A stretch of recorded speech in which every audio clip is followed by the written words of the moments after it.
हरे कृष्णा। आप सभी भक्तों का स्वागत है कृष्णा बुक रीडिंग में। आज हम 40 अक्रूर जी द्वारा स्तुति पढ़ना प्रारंभ करेंगे। उससे पहले मंगलाचरण के साथ इसको स्टार्ट करेंगे। ओम अज्ञानतिमिरान्धस्य ज्ञानाञ्जनशलाकया चक्षुरुन्मीलितं येन तस्मै श्रीगुरुवे नमः। श्रीचैतन्यमनोभीष्टं स्थापितं येन भूतले स्वयं रूपः कदा मह्यं ददाति स्वपदान्तिकम्।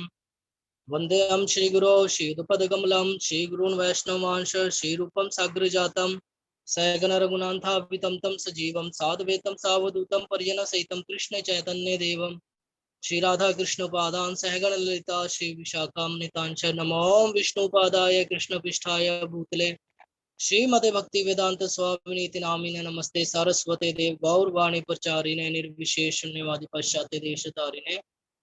हे कृष्ण करुणा सिंधु दीन बंधु जगतपते गोपेश गोपिका कांत श्री राधा कांत नमस्ते। तप्त कांचन गौरांगी श्री राधे वृंदावनेश्वरी वृषभानुसुते देवी प्रणमामि हरि प्रिय। नमो महावदन्य कृष्ण प्रेम प्रदाय ते कृष्णाय कृष्ण चैतन्य नामने गौरित वशे नमः। वांछा कल्पतरुभ्यश्च कृपा सिंधु भये पतिता नाम पावने भयो वैष्णवे भयो नमो नमः। जय श्री कृष्ण चैतन्य प्रभु नित्यानंद श्री अद्वैत गदाधर श्रीवासादि गौर। हरे कृष्णा कृष्णा कृष्णा हरे हरे, हरे राम राम हरे। हरे कृष्णा।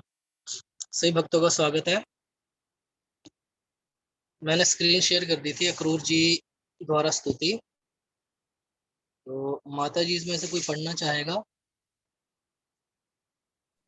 मैं पढ़ लूं प्रभु जी, अगर आप। हाँ यस माता जी, आप पढ़ लीजिए। यहाँ से स्टार्ट करना है। यद्यपि आप सभी कारणों के कारण है। ठीक है प्रभु जी। यद्यपि आप सभी कारणों के कारण है तथापि मैं परले के समय प्रकट होने वाले आपके मत्स्य अवतार की वंदना करता हूँ। मधु और केटप नामक दो असुरों का वध करने वाले हरिग्रीव अवतार की मैं वंदना करता हूँ। मंदराचल नामक विशाल पर्वत को उठाने वाले महान कच्छप अवतार को मेरा अनेकानेक नमन है। कर्बोदक सागर के जल में गिरी हुई पृथ्वी के उद्धार के लिए वराह रूप में प्रकट होने वाले वराह अवतार को मेरा बारंबार प्रणाम है। नरसिंह देव के रूप में प्रकट होने वाले तथा नास्तिक क्रूरताओं के भयंकर स्थिति से भक्तों को बचाने वाले आपको मेरा प्रणाम है। आपके वामन देव के रूप में प्रकट होकर तीनों लोगों को अपने चरण कमलों के विस्तार से नाप लिया था, आपको मेरा नमन है। जगत के दुराचारी प्रशासकों का वध करने के लिए भृंगवंशियों के स्वामी के रूप में प्रकट आपको मेरा कोटि कोटि प्रणाम है। रावण आदि राक्षसों के वध के लिए आप श्री राम के रूप में अवतरित हुए आपको मेरा मैं आपको विनम्र वंदना करता हूँ। आप सभी भक्तों द्वारा रघुकुल मणि भगवान श्री रामचंद्र के रूप में पूजे जाते हैं। श्री वासुदेव, श्री संकर्षण, श्री प्रद्युम्न तथा श्री अनिरुद्ध के रूप में प्रकट होने वाले आपको मेरा बारंबार वंदन है। नास्तिक व आसुरी प्रवृत्ति के लोगों को संभ्रमित करने के लिए आप भगवान बुद्ध के रूप में प्रकट हुए, आपको शत प्रणाम है। वैदिक विधि विधानों के कार्य क्षेत्र के स्तर के नीचे की स्थिति मिलेच्छ स्थिति कहलाती है। इस नंदनीय मिलेच्छ स्थिति के स्तर पर आप पहुंचे राज परिवारों को दंडित करने के लिए कली के रूप में प्रकट होने वाले आपको मेरा सादर प्रणाम है। प्रिय भगवान, इस भौतिक जगत में सभी आपकी माया से बुद्ध है। मिथ्या पहचान तथा मिथ्या मोह के प्रभाव के अंतर्गत काम कर्म तथा उसके फल के मार्ग से हर कोई एक शरीर से दूसरे शरीर में देहांतर कर रहा है। मैं भी इन्हीं बुद्ध आत्माओं में से एक हूँ। अपने घर, पत्नी, बच्चे और धन संपत्ति अधिकार के कारण मैं मिथ्या ही स्वयं को अत्यंत दुखी मानता हूँ। इस प्रकार मैं स्वप्न जगत में विचरण करने वाले प्राणी के समान व्यवहार कर रहा हूँ, क्योंकि इन सब में से कुछ भी स्थायी नहीं है। मैं मूर्ख हूँ जो सदा इन सबको नित्य तथा सत्य मानता हूँ और सदैव ऐसे ही विचारों में लीन रहता हूँ। मेरे भगवान, अपने मिथ्या स्वरूप के कारण मैंने सभी अनित्य वस्तुओं को स्थायी स्वीकार कर लिया है। जैसे यह भौतिक शरीर जो दिव्य नहीं है और अनेक दुखदायी स्थितियों का मूल है। जीवन संबंधी ऐसी धारणाओं से भ्रमित होकर मैं सदा द्वैतवादी विचारों में लीन रहता हूँ। इसी कारण मैं सदैव द्वैतवादी में मगन रहता हूँ और दिव्य आनंद के सागर को आपको भी भूल गया हूँ। मैं आपके दिव्य संग से वंचित हूँ। मैं उस मूर्ख प्राणी के भांति हूँ जो जल से पोषित वनस्पति के अच्छेदित जलाशय को छोड़कर मरुस्थल में जल ढूंढने जाता है। बुद्ध आत्माएं त्रिछन बुद्ध आत्माएं अपनी तृष्णा को शांत करना चाहती हैं, किंतु वे यह नहीं जानती है कि जल कहाँ से प्राप्त करें। वे उस स्थल को छोड़ देती हैं जहाँ वास्तव में जलाशय होता है और मरुस्थल में चली जाती हैं जहाँ जल नहीं होता। मेरा मन असीमित इंद्रियों के वश में हो गया है और मैं इसके बिल्कुल नियंत्रण नहीं रख सकता। मैं इस काम कर्म तथा उसके फल की ओर अच्छेदित और आकर्षित हूँ। मेरी बुद्धि अत्यंत कृपण है।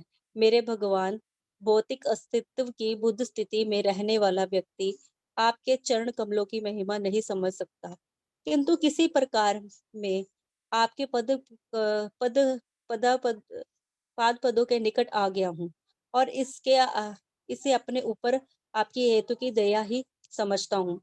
आप परम ईश्वर हैं, अतएव आप कैसे भी कार्य कर सकते हैं। इसी प्रकार इसी प्रकार मैं समझ सकता हूँ कि जब कोई व्यक्ति जन्म मरण के चक्र से मुक्ति पाने की योग्यता प्राप्त कर लेता है, तो केवल आपकी ही हेतु की दया से वह आपके चरण कमलों के निकट आता है और आपकी निष्काम भक्ति में संलग्न हो जाता है। अकूर जी ने भगवान के मुख दंडवत प्रणाम करके कहा, मेरे आराध्या, आपका अनंत दिव्य स्वरूप ज्ञान से पूर्ण है। आपके स्वरूप पर ध्यान केंद्रित करने मात्र से कोई भी सब वस्तुओं को पूर्णता समझ सकता है, क्योंकि आप समस्त ज्ञान के मूल स्रोत हैं। आप सभी प्रकार की शक्तियों के स्वामी हैं और परम शक्तिमान हैं। आप पर ब्रह्मा एवं परम पुरुष हैं। आप भौतिक शक्तियों के अधिष्ठाता तथा परम नियंता है। आप समस्त सृष्टि के आश्रय स्थल भगवान वासुदेव हैं। अतः मैं आपको सादर नमन करता हूँ। आप सर्वव्यापी श्री भगवान हैं। आप सबके हृदय में निवास करने वाले परमात्मा भी हैं। आप ही सबको कार्य करने के लिए निर्देश देते हैं। हे भगवान, अब मैं आपके प्रति पूर्णतः समर्पित हूँ। कृपा मुझे अपनी शरण में ले लीजिए। इसी प्रकार लीला पुरुषोत्तम भगवान श्री कृष्ण के अंतर्गत श्री अकूर जी के द्वारा स्तुति नामक 40वें अध्याय का भक्ति वेदांत तात्पर्य पूर्ण हुआ।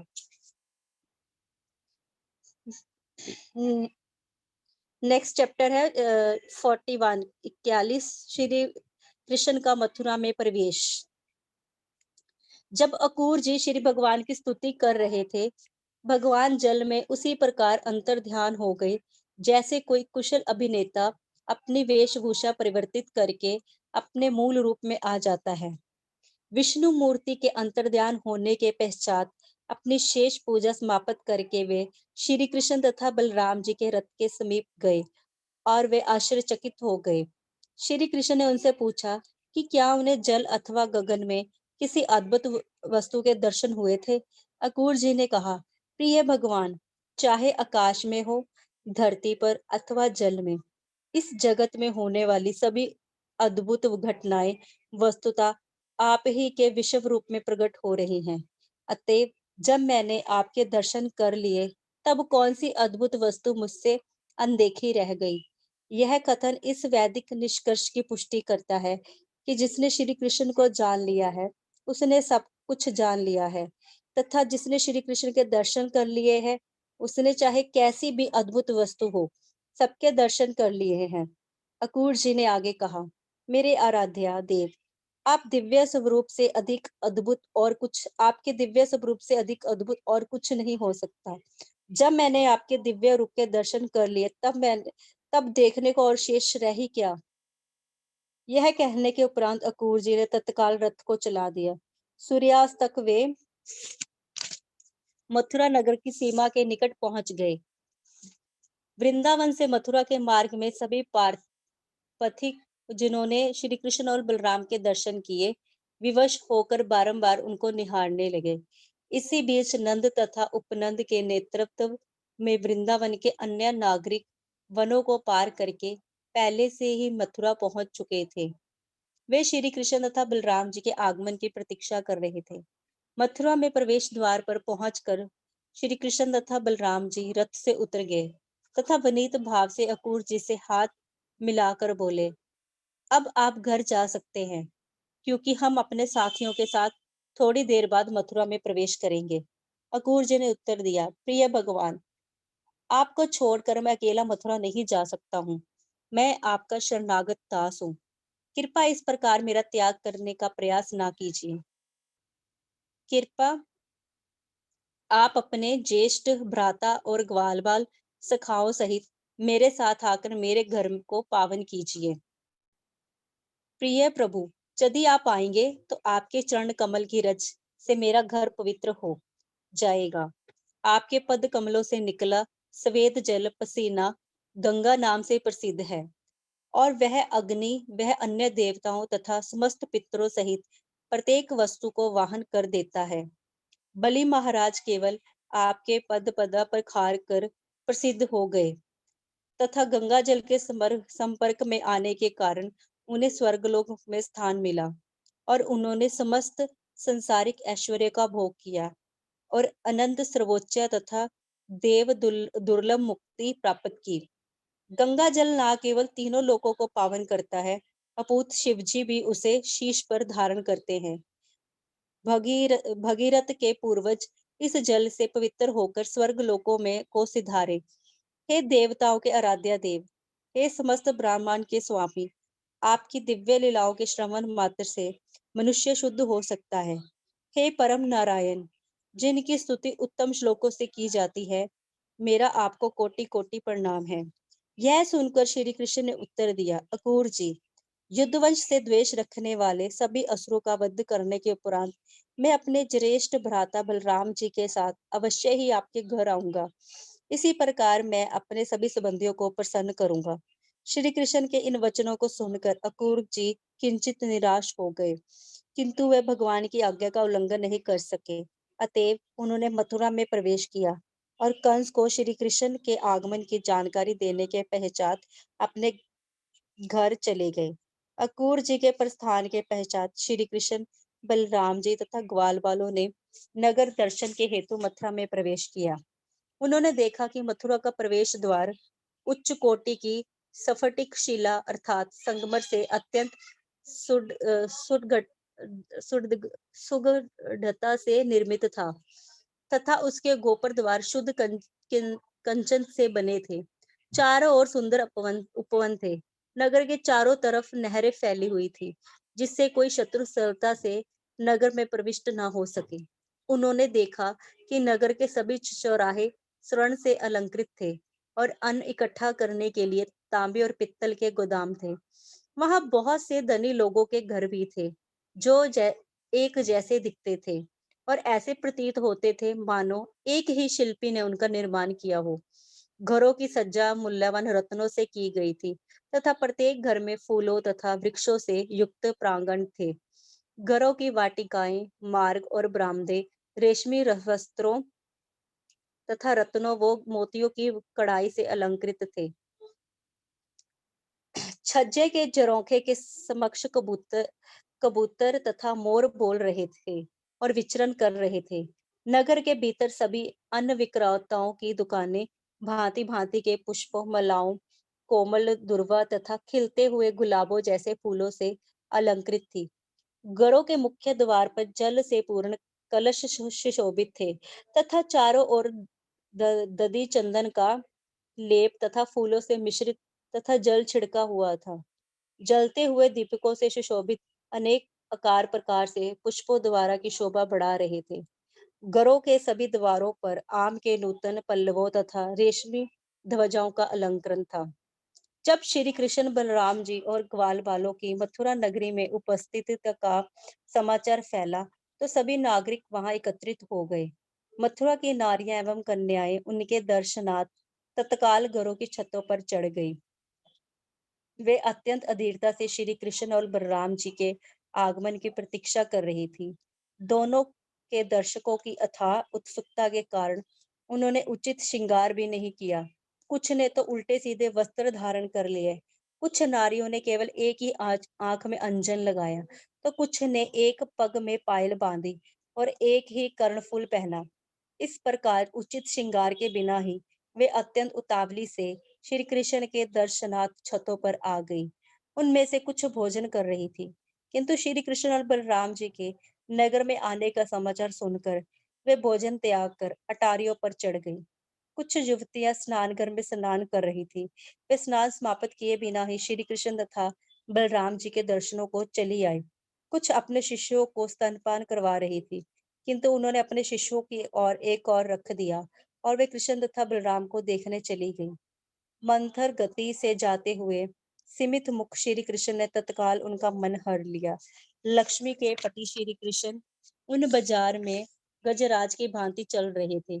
ग्रीक काल से मथुरा की नारियों ने श्री कृष्ण एवं बलराम जी तथा उनके असामान्य लक्षणों की चर्चा सुन रखी थी। वे उनके प्रति बहुत ही आकर्षित थी तथा दर्शनों के लिए उत्सुक थी।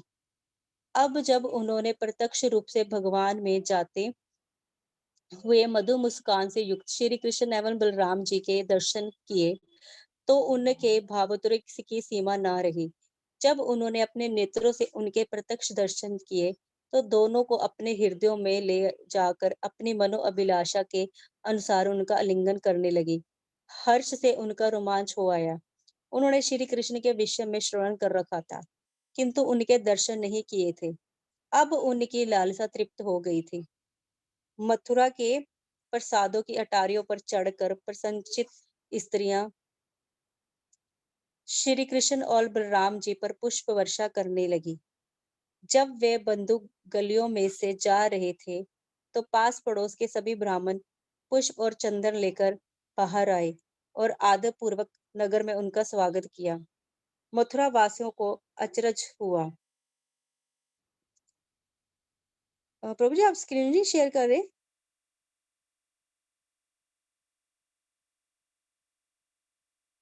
मथुरा वासियों को अचरज हुआ कि वृंदावन के ग्वालों ने पूर्व जन्मों में कितने पुण्य किए होंगे, जिनके फल स्वरूप ग्वाल बाल के रूप में वे श्री कृष्ण और बलराम जी के नित्य प्रति दर्शन करते हैं। इस प्रकार जाते हुए श्री कृष्ण और बलराम ने एक धोबी को देखा, जो वस्त्र रंगने का कार्य भी करता था। श्री कृष्ण ने उससे कुछ उत्तम वस्त्र मांगे। उन्होंने धोबी को वचन दिया था कि यदि वह सर्वश्रेष्ठ रंगीन वस्त्र उन्हें देगा, तो वह अत्यंत सुखी हो जाएगा और उसे समस्त सुख सौभाग्य की प्राप्ति होगी। श्री कृष्ण कोई भिक्षुक न थे, ना ही उन्हें कोई वस्त्रों की आवश्यकता थी, किंतु इस प्रकार याचना द्वारा उन्होंने दर्शाया कि श्री कृष्ण को प्रिय लगने वाली वस्तु उन्हें देने के लिए सबको तत्पर रहना चाहिए। कृष्णा भावनामृत का यही प्रयोजन है। दुर्भाग्य से वह धोबी कंस का एक सेवक था, अतः वह श्री कृष्ण की मांग के महत्व को नहीं समझ सका। कुसंग का यही प्रभाव होता है। समस्त सौभाग्यों के दान का वचन देने वाले श्री भगवान को वह तत्काल वस्त्र दे सकता था, किंतु कंस का सेवक होने के कारण वह पापी असुर उनके प्रस्ताव को स्वीकार न कर सका। प्रसन्न होने के स्थान पर उसने अत्यंत क्रोधित होकर और प्रभु की मांग को अस्वीकार करते हुए कहा, तुम किस राजा के निमित्त रखे हुए वस्त्रों की मांग कर रहे हो? तत्पश्चात वह धोबी श्री कृष्ण और बलराम जी को उपदेश देने लगा, अरे बालको, भविष्य में राजा की वस्तुओं को मांगने का दुर्शासन कभी मत करना, अन्यथा राज के कर्मचारी तुम्हें दंड देंगे। वे तुम्हें बंदी बनाकर दंडित करेंगे और तुम कठिनाई में पड़ जाओगे। इस तथ्य का मुझे व्यवहारिक अनुभव है। जो कोई भी अनधिकृत रूप से राजा का संपत्ति का उपयोग करना चाहता है, उसे अत्यंत कठोर दंड मिलता है। यह सुनकर देवकी नंदन श्री कृष्ण धोबी पर अत्यंत कुपित हो गए और अपने के अप, उन्होंने अपने के अपनी भाग हाथ से प्रहार कर कर उसका सिर उसके धड़ से अलग कर दिया। वह धोबी प्राणहीन होकर भूमि पर गिर पड़ा।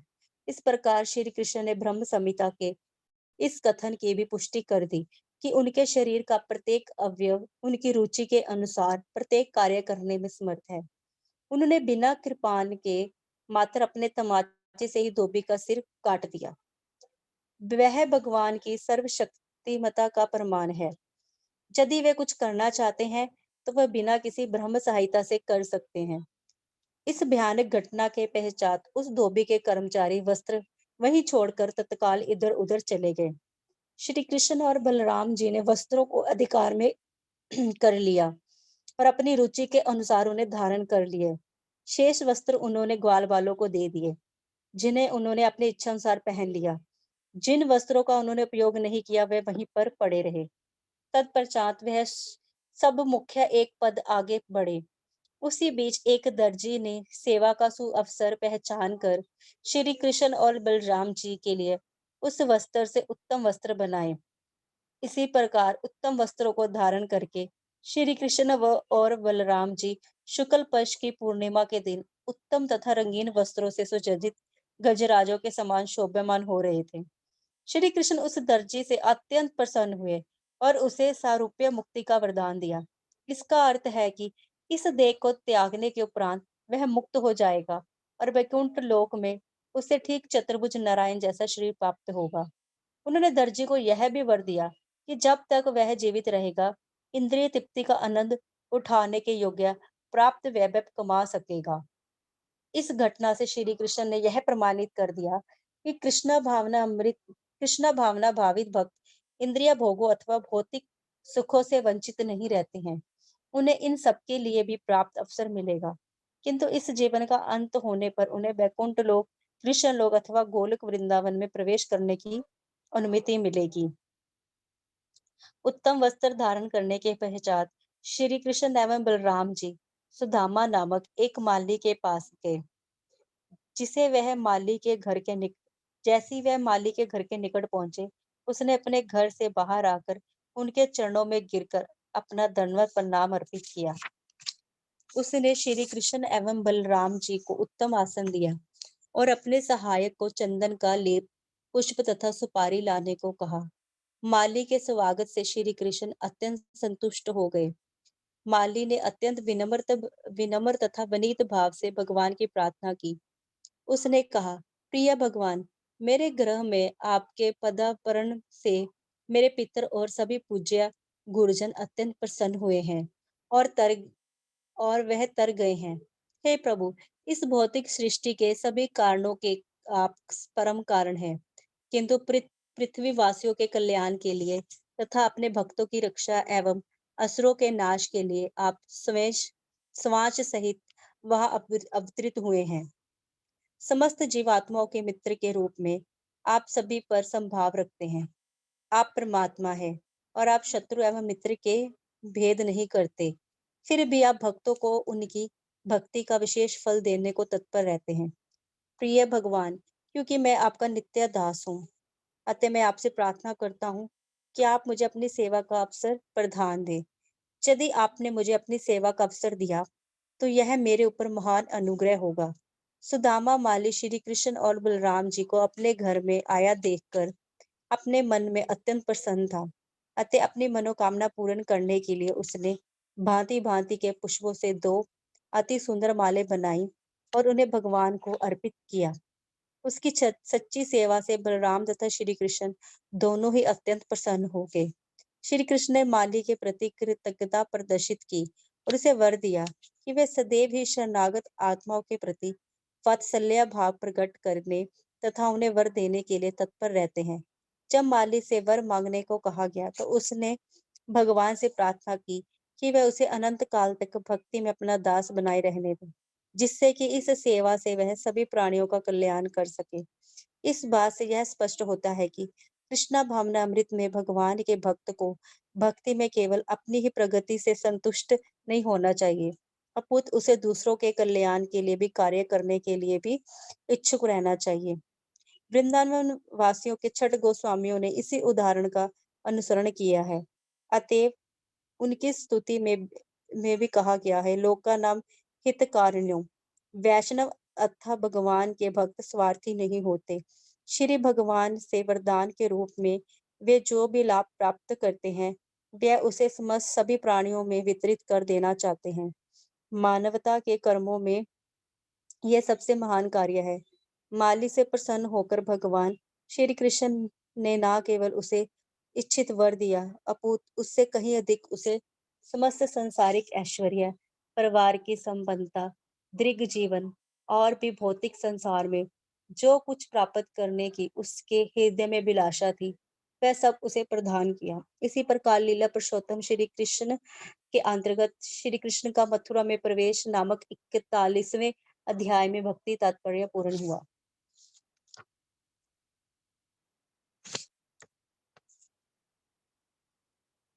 यज्ञ चैप्टर 42 यज्ञ भूमि में धनुब्रिंग माली के गृह में से प्रस्थान करने पर श्री कृष्ण तथा बलराम जी ने एक कुबड़ी युवती कबूजा को देखा।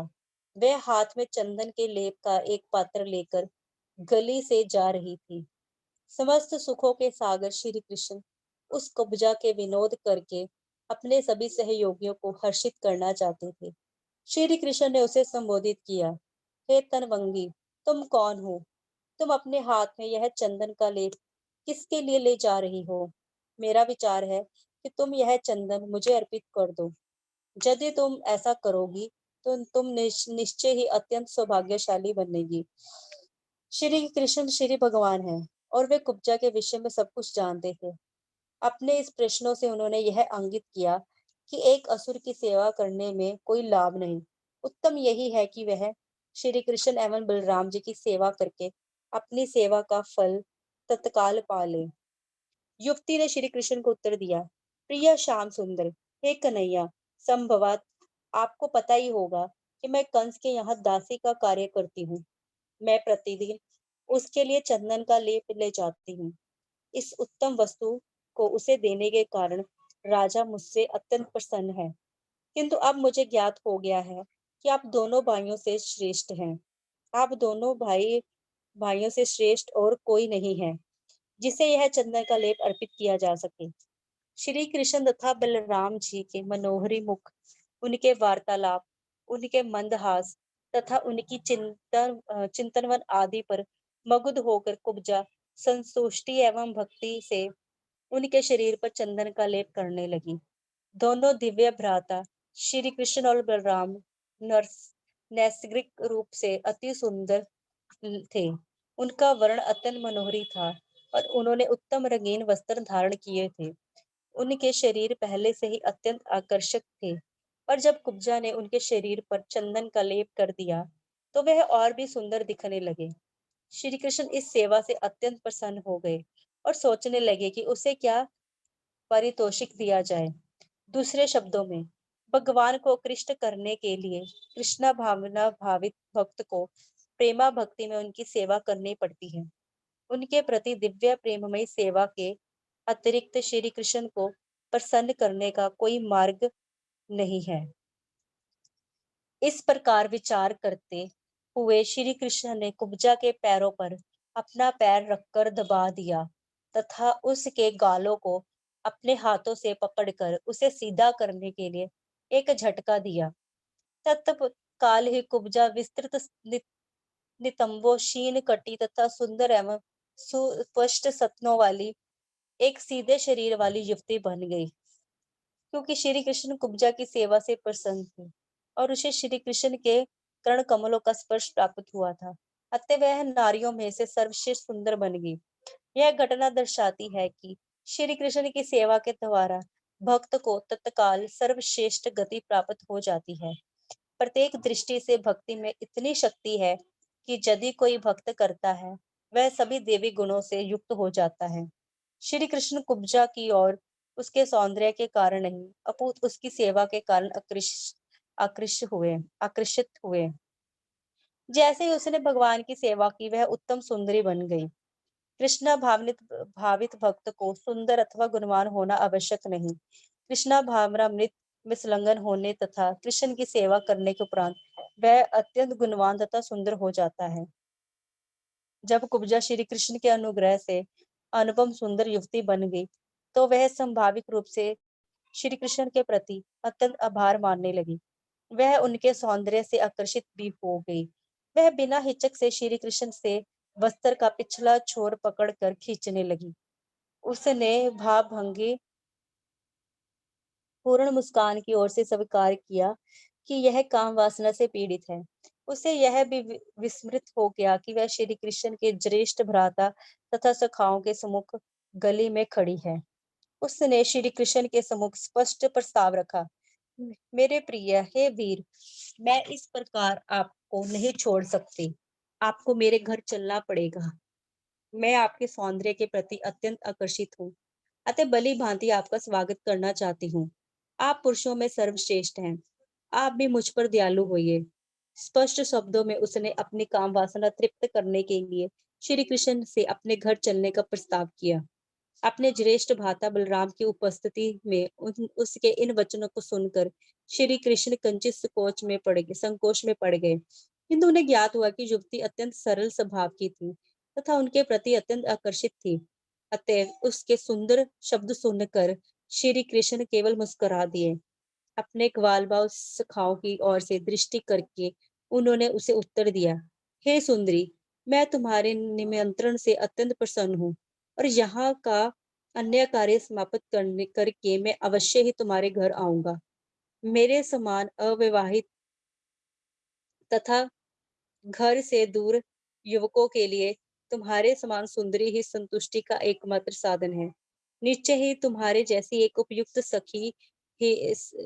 सखी ही हमें सब प्रकार की मानसिक अशांति से मुक्त दिला सकती हो। इस प्रकार मधुर वचनों से श्री कृष्ण ने पबूजा को संतुष्ट कर दिया। उसे वहीं छोड़कर वे बाजार की ओर आगे बढ़े। यहाँ मथुरा के नागरिक विभिन्न प्रकार के उपहारों, विशेष रूप से पान, पुष्प व चंदन लेकर उनके स्वागत में तैयार खड़े थे। बाजार में व्यापारियों ने श्री कृष्ण और बलराम जी की अत्यंत आदर पूर्वक पूजा की। जब श्री कृष्ण गली में से जा रहे थे, तब आसपास के घरों की सभी स्त्रियां श्री कृष्ण के दर्शनार्थ आ गई। कुछ कम आयु की युवतियां तो श्री कृष्ण के सौंदर्य पर मुग्ध होकर मूर्छित हो गई। उनके केश तथा वस्त्र ढीले पड़ गए और उन्हें यह भी विस्मृत हो गया कि वह कहाँ खड़ी है। तो मुझे यहीं तक पढ़ना है। हरे कृष्णा माता जी। यस माता जी, ऑलमोस्ट टाइम हो गया है। ठीक है प्रभु जी, डोंट माइंड। ठीक है, thank you Prabhu ji. Thank you माता जी। हरे कृष्णा प्रभु जी। हरे कृष्णा माता जी। लीला पुरुषोत्तम भगवान श्री कृष्ण की जय। जगत गुरु शिला प्रभुपाद की